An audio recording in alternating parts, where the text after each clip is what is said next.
I gripped the edge of the vanity, my knuckles turning white as I stared at my reflection. The morning light filtered through the window, casting a golden glow across my ivory wedding gown. This was supposed to be my perfect day, but beneath my composure, anxiety churned in my stomach like gathering storm clouds. A soft knock interrupted my thoughts. Eleanor. I turned to see Julian peeking through the door, his usually expressive face oddly neutral. My heart sank. Something was wrong. What is it? I asked, setting my hairbrush down. He stepped inside and closed the door. Serafina called me last night. My stomach clenched painfully. She's coming to the wedding, isn't she? Julian exhaled slowly. Not just coming. She wants to walk down the aisle before you. Wearing an off-white dress. The silence felt deafening. A wave of horrified disbelief washed over me, leaving me momentarily speechless. It was so outrageously inappropriate, yet so painfully predictable. Serafina had always been my parents' golden child. If she wanted something, Beatrice and Arthur made sure she got it. And now she wanted to hijack my wedding day. And my parents? I asked, struggling to keep the bitterness from my voice. Julian sat on the edge of the bed. They're supporting her completely. Your mother said it's only fair since she's older and hasn't found someone to marry yet. My grip on the vanity tightened. Only fair. That phrase had haunted me my entire life. What did you tell them? Julian's eyes met mine, and a calculated smile tugged at his mouth. I told them I'd think about it. I furrowed my brows. Think about it? Julian, you can't be serious. He leaned forward, his voice dropping to a whisper. Eleanor, we're going to use this to our advantage. I blinked, surprised.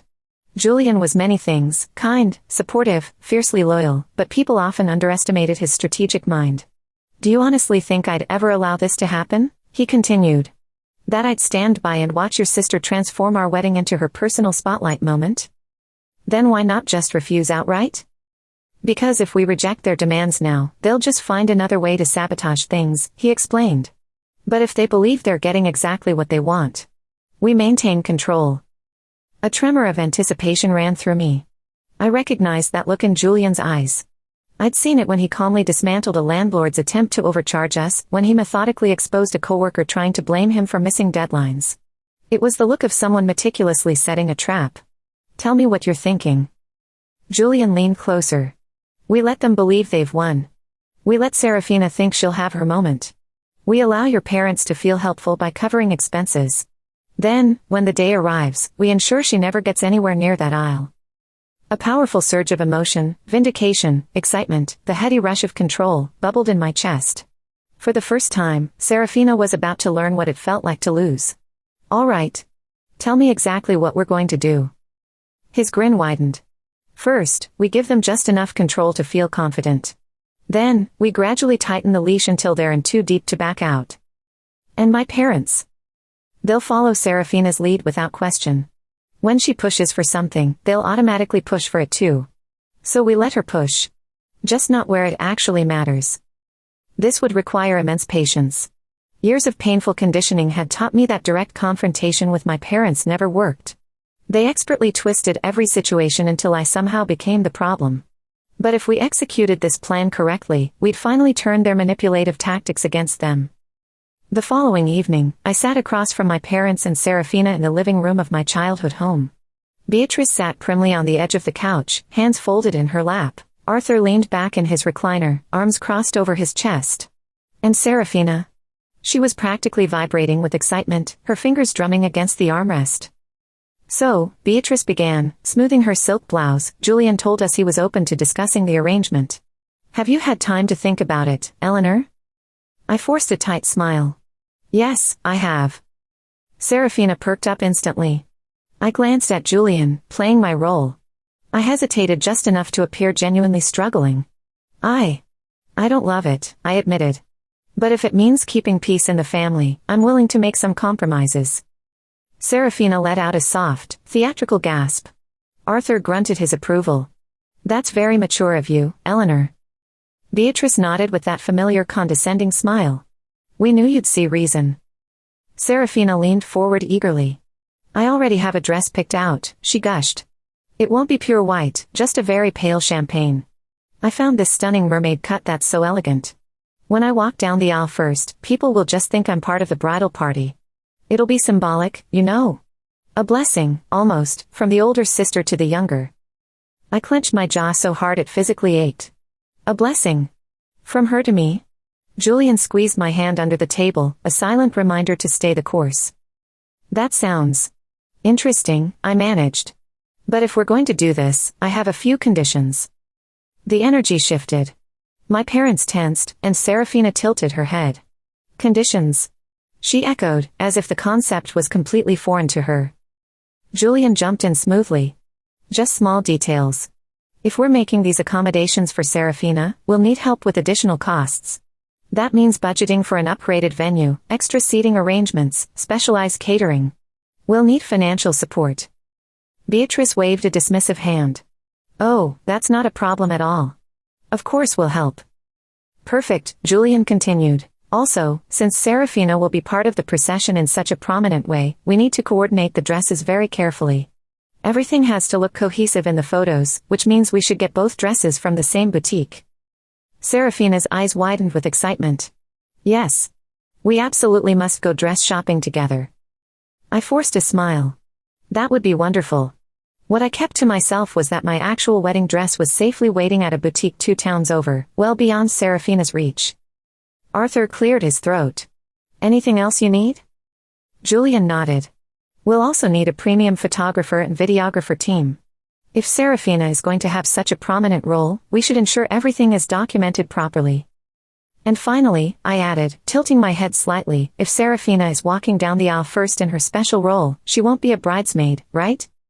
Serafina blinked rapidly. What do you mean? I kept my tone deliberately light. Well, if you're already getting a moment in the spotlight with your special entrance, then you can't also be part of the bridal party. It would be too much focus on one person. I think it's only fair, don't you? Serafina's face twitched almost imperceptibly. She clearly hadn't expected to lose anything in this exchange. She let out a practiced laugh and flipped her hair. I suppose that makes sense. A small sacrifice for such a special moment.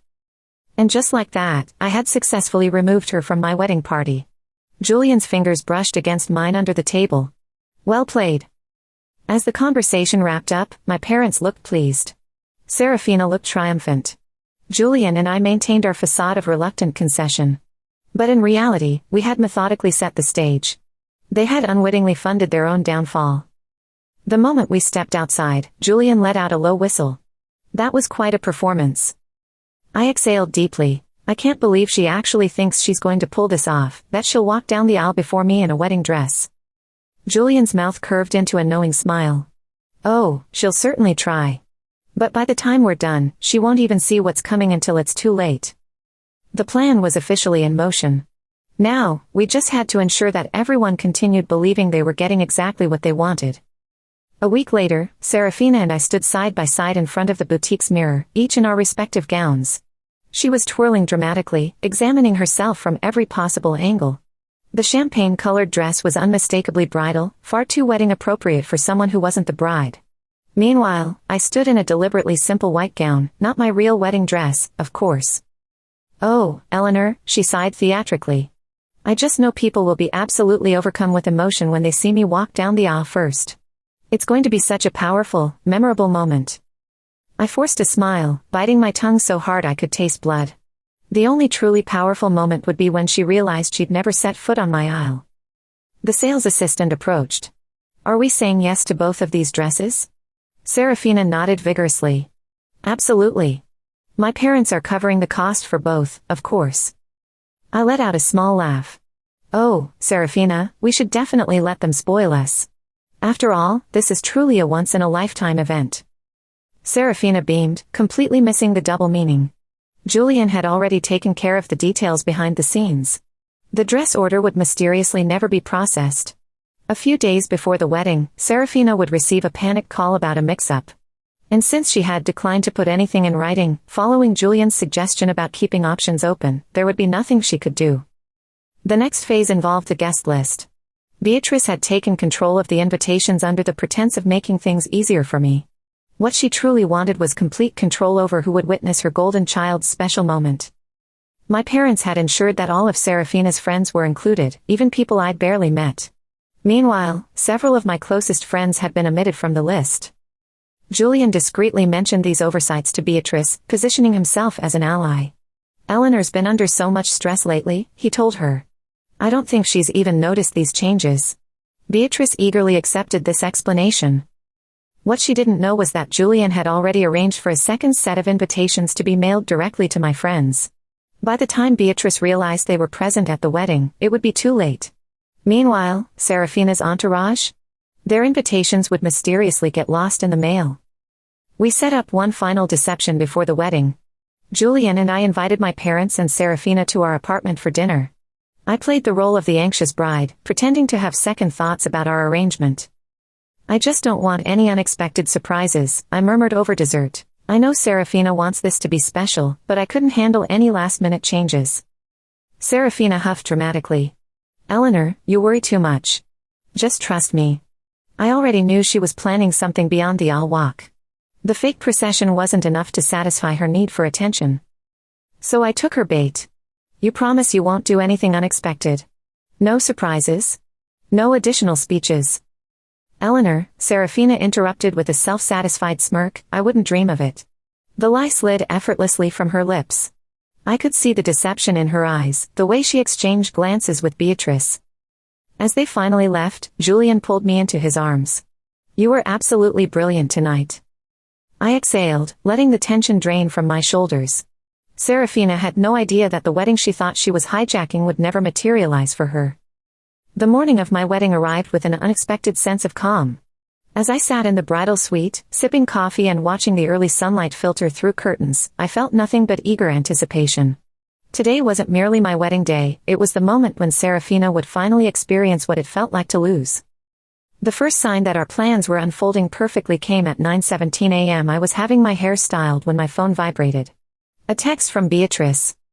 Eleanor, we have a massive emergency. Serafina's dress is missing. The boutique claims it was never ordered. I felt my lips twitch with satisfaction. This was exactly the moment we had been waiting for. I took another sip of coffee before responding. Oh no. That's terrible. What happened? Her reply appeared instantly. I have no idea. Serafina is completely hysterical. She swears she confirmed the order, but they're insisting there's no record. Can you please call them? I let the message sit unanswered. 10 minutes later, another desperate message appeared. Eleanor, please. This is an absolute disaster. She has nothing to wear for her processional. I finally replied. I'm so sorry, but I simply can't get involved right now. I'm in the middle of hair and makeup. I'm sure Serafina will figure something out, she always does. I could vividly picture the chaos, Serafina standing in her robe, mascara streaking down her cheeks as she screamed at anyone nearby. Beatrice frantically calling the boutique manager. Arthur uncomfortably adjusting his tie, barking useless suggestions. At 10:30 a.m., Julian received a text from his best man with a photo of Serafina's confused friends clustered outside the venue gates. Their invitations had never arrived, and their names weren't on the guest list. Julian's response was perfectly casual, that's really strange. Maybe their invitations got lost in the mail? By now, my parents must have realized something was wrong. The guest list had been altered. Serafina's dress had vanished. But they were too frantically busy trying to piece together solutions to see the larger pattern. And then our final strategic blow landed. At 12:15 p.m., Arthur called my cell phone. I deliberately let it ring until voicemail. At 12:17 p.m., he called again. This time, I picked up with practiced composure. Dad. Eleanor, he said, his voice tight with frustration. We have an extremely serious situation. Serafina is at the venue entrance, but security won't allow her inside. What? I don't understand. The security guards. They're claiming she's not on the approved guest list. I sighed audibly. Oh Dad, that's truly bizarre. I specifically instructed the venue that only officially invited guests should be permitted inside, it's a security measure. Maybe her name somehow wasn't included on the final list. There was a heavy pause, a moment where I could practically hear Arthur connecting the dots. You orchestrated this, he finally said, his voice dropping to an accusatory whisper. I smiled knowingly. Orchestrated what? You deliberately set her up. Dad, I honestly have no idea what you're implying. You know how overwhelmed I've been with wedding preparations. I didn't even personally handle the final guest list approvals. Mom insisted on managing all that, remember? Another tense pause followed. In the background, I could hear Beatrice's panic and Serafina's distinctive screech of outrage.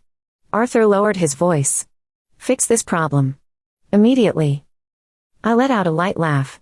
Dad, I'm literally the bride on my wedding day. I don't think I should be dealing with administrative issues minutes before I'm scheduled to walk down the aisle, do you? He exhaled sharply. Eleanor. Sorry, the makeup artist needs me to stay still. Gotta go. I ended the call and turned toward Julian, who had been listening to the entire exchange, his expression positively radiant with satisfaction. She's actually stuck outside. He confirmed. I nodded with quiet triumph. Everything's unfolding exactly as planned. While I remained safely in the elegant bridal suite, Serafina was completely losing her composure at the venue entrance. The security team maintained their professional stance. I don't care what your stupid list says. Serafina shrieked. This is my sister's wedding. I'm supposed to walk down the aisle. One of the guards calmly checked his clipboard again. Ma'am, I understand you're upset, but venue policy is clear. If your name isn't on the approved guest list, we cannot permit entry. Serafina whirled toward Arthur. Dad. Do something. But Arthur, perhaps for the first time in his life, found himself completely powerless. There was no tangible proof, no email trail, no written agreements about Serafina's role, just his word against the official documentation. Inside the chapel, the string quartet began playing. I stood poised at the entrance, my exquisite bouquet in hand, radiating serene confidence as the guests turned to watch. As I took my first measured step down the aisle, I experienced a profound emotion I had never truly felt before, complete freedom. I was no longer walking in Serafina's shadow. This was finally my moment. I caught Julian's adoring gaze as he waited for me, his eyes conveying everything, his pride, his love, our victory. Outside, my sister was still screaming herself hoarse. Inside, I was finally free. As the ceremony concluded and Julian and I were pronounced husband and wife, an intoxicating wave of triumph washed over me. For the first time in my life, Serafina hadn't managed to win. But I knew the real confrontation was still coming. By the time we entered the reception hall, the atmosphere crackled with tension. Everyone knew something extraordinary had transpired. Some guests had witnessed the chaotic scene firsthand. Others had received frantic texts from Serafina's stranded friends. I spotted Beatrice and Arthur standing near the entrance, their faces darkened like storm clouds. They hadn't even offered congratulations. I squeezed Julian's hand, bracing myself for confrontation. He squeezed back reassuringly. I've been eagerly waiting for this moment, he whispered. We had barely reached our table when Beatrice stormed toward us. Eleanor. Her voice was razor sharp, her eyes blazing with fury. I turned with an innocent expression. Mother. I'm so delighted you could make it. Isn't it absolutely gorgeous here? She didn't take the bait. You deliberately humiliated your sister, she hissed. Julian let out a small laugh.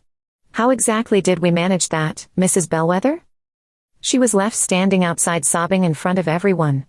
You orchestrated this entire disaster. I adopted an expression of confusion. Mother, I honestly don't understand. We sent out invitations months ago. If Serafina's name wasn't on the guest list, that wasn't something I personally handled. Perhaps you should reflect on what might have gone wrong with the process you insisted on managing. She spluttered, her eyes narrowing. I asked myself exactly when security informed us she wasn't on the list. Arthur stepped forward. And then I realized something. You've been systematically manipulating us this entire time. The silence around our table was deafening. Nearby guests were openly watching. Beatrice leaned closer. You think you're so incredibly clever, don't you? Julian smiled. We don't merely think, Mrs. Bellwether. We know with absolute certainty. I watched as the realization crashed over my parents. They had been completely outmaneuvered. They had unwittingly funded the entire wedding. They had fallen for every trap. And now, Serafina was outside, thoroughly humiliated. And then, in perfect timing, Serafina burst through the double doors. Gasps rippled through the guests as she stormed in. Her face was a disaster, mascara streaking down her cheeks, her eyes puffy from crying, her hair falling apart. She wore everyday clothes, having no ceremonial dress. She marched directly toward me. You, she hissed. I gave her my brightest smile. Oh, Serafina. I wasn't certain you'd be joining us. She let out a hysterical laugh. Are you serious? You deliberately left me stranded outside. You sabotaged my dress order. You made sure my friends couldn't attend. And now you're sitting here in your perfect white dress, acting like I'm the irrational one? The entire reception hall fell silent. Every guest was watching. Beatrice reached for Serafina's arm. Sweetheart, perhaps we should. No. Serafina yanked away. I want to hear Eleanor say it. I want to hear her admit what she's done. I tilted my head. Admit what, exactly? That you orchestrated this entire humiliating disaster on purpose. I took an unhurried sip of champagne, then set the crystal flute down. Serafina, I said softly, just loud enough for her and my parents to hear, you did this to yourself. Her breath caught in her throat. I allowed myself a small smile. You tried to hijack my wedding day, my one special moment, and it spectacularly backfired on you. Her hands curled into tight fists. You think you've won? I leaned back with calm confidence. I know I have, Julian chuckled beside me. You'll eventually get over it, Serafina. That final comment proved to be the breaking point. With a primal scream, Serafina lunged forward and grabbed a champagne glass, hurling it directly at my face. The glass never reached its target. Julian caught it mid-flight with remarkable reflexes. A collective gasp rippled through the stunned guests. Serafina froze in horror. Arthur grabbed her arm. That is enough. My mother looked mortified. And then I heard the murmurs spreading through the reception hall. She's completely lost it. I can't believe she did that. She's utterly humiliating herself. This disaster is entirely her own doing. The blood drained from Serafina's face as she realized no one was rushing to defend her, not even our parents. Julian calmly set the glass down. Mr. Bellwether, I believe it would be best for everyone if you escorted Serafina home now. Arthur didn't argue. He nodded stiffly, tightened his grip on Serafina's arm, and began leading her toward the exit. Beatrice hesitated momentarily, glancing back at me with an unreadable expression. After a long moment, she followed them out. I released a deep breath. And then, in perhaps the most unexpectedly validating moment of my life, the entire reception hall spontaneously erupted into supportive applause. As Julian wrapped his arms around me, pressing a tender kiss to my forehead, I realized I was finally, completely free. The atmosphere felt remarkably lighter after their exit. For the first time, I wasn't anxiously waiting for the next confrontation. I was happily married to a man who truly understood me. And Serafina had finally been exposed. The reception quickly regained momentum. The band resumed playing, champagne flowed freely, and genuine laughter filled the space. I danced with Julian beneath the chandeliers, surrounded by people who genuinely cared about my happiness. I had spent my entire life fighting for scraps of love and attention from my family. I had wasted years trying to be enough for parents who would never see me as equal to my sister.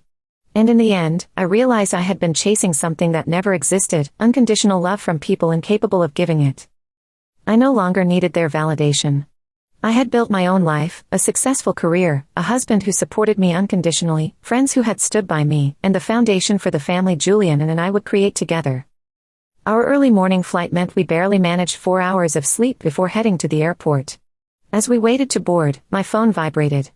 Beatrice's name flashed on the screen. Julian glanced over. Don't answer it. Don't let them drag you back into their drama. I knew he was right. But something within me, perhaps a need for closure, compelled me to hear what she had to say. Mom. A beat of silence. Then, you've really done it this time, Eleanor. I closed my eyes. Mom, if you're calling to lecture me. Your sister is absolutely devastated. You publicly humiliated her. How could you be so cruel? How could I? I let out an incredulous laugh. Mom, are you seriously asking me that? After everything Serafina tried to do. Beatrice scoffed dismissively. She didn't deserve that level of public humiliation. You should have just let her have her moment walking down the aisle. Would it really have damaged you so terribly to share one tiny spotlight? And there it was, the final confirmation. Even after everything, my mother still believed that I should have stepped aside for Serafina.